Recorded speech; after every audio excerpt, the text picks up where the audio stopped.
Now that you have a goal, a topic, a format, a target length, and a frequency figured out, it's time to pick a name. Here are a few approaches. Name it after yourself.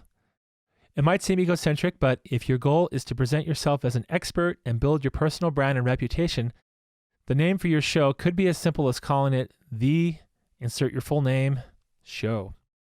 One drawback is that it makes it difficult for your listeners to know what your show is about right away, but maybe the trade-off is worth it to you.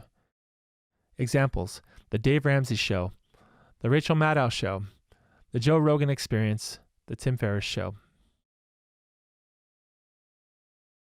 A descriptive, to-the-point title.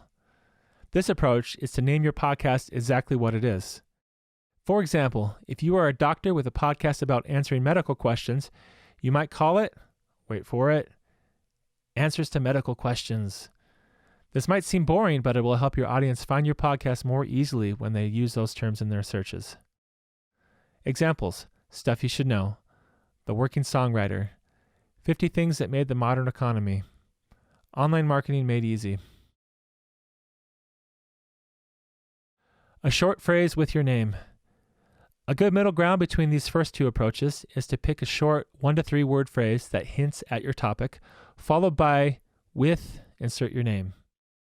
This still allows you to get your name out, but gives listeners an idea of what to expect from your podcast if they haven't heard of you. Examples: Trailblazers with Walter Isaacson, Wheels Off with Rhett Miller, How I Built This with Guy Raz, Work Life with Adam Grant. A conceptual, less obvious title. If you're not feeling any of the above approaches, you might consider something that hints at your topic in an indirect way. It could be a catchphrase or inside joke your audience might know. For example, Rob Lowe started a podcast called Literally with Rob Lowe, which is a catchphrase his character from Parks and Recreation would say. It doesn't really tell you what the podcast is about, but it reminds you of him in a fun way.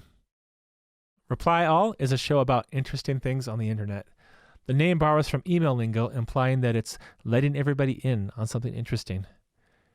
99% Invisible is named from the idea that when it comes to design, there's a lot of thought that goes into the things we don't see. Dead Eyes is named after a comment made about an actor during an audition. He has dead eyes. Fake Doctors, Real Friends, and Office Ladies are both podcasts where the actors from the TV shows Scrubs and The Office, respectively, rewatch their shows episode by episode and provide behind-the-scenes stories. The titles of the podcasts both reference the TV shows, but you wouldn't know it right away. Come up with a name. Brainstorm 10 to 20 names for your show using each of the above approaches. Go through the list and pick your favorite 3. Before you get too attached to any of the names, search on Apple Podcasts and Google to make sure that any of the 3 names you chose, or something very close to them, don't already exist. While you're at it, I would also search on YouTube and other social media channels to see if someone doesn't have a channel or handle with the same name. It doesn't necessarily disqualify the name, but it's good to know. Send a text to 5 friends you trust and get their feedback on the 3 names. If you're feeling bold, make a poll or post on Facebook asking the rest of your friends which name they like best. Practice saying the names out loud, coupled with your tagline. Which one sounds the best coming out of your mouth? Would you feel confident saying it hundreds of times? Consider all the feedback you've received and go with what your heart says. Set up accounts for all the social media channels you think you might eventually use to promote your podcast.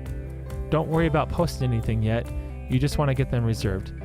It might also mean setting up a new email address to do so, and Gmail is fine. If you're going with the name it after yourself approach for your podcast, whatever personal social media accounts you've already set up will probably do just fine.